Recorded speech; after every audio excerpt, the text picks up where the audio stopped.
সেই দিন দুপুরে এদের ঢাকের আওয়াজেই ঘুম ভাঙল। হ্যাঁ, সেদিন ছিল রথের দিন।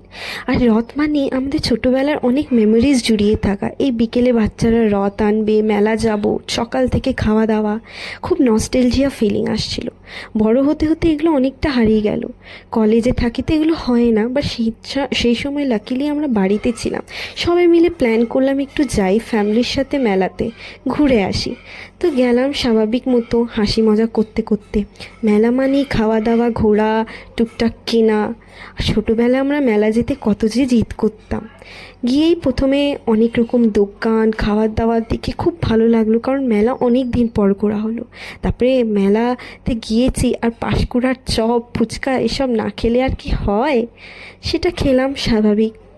দোকান দেখলাম, অনেক রাইডস দেখলাম, বড় বাচ্চাদের সব আলোচনা, কথা বলা, হাসি ঠাট্টা দেখলাম, খুব ভালো লাগলো।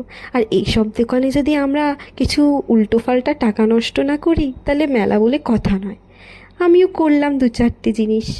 তারপরে ঘুরছিলাম, ভালো আনন্দ নিচ্ছিলাম, রথ টানলাম।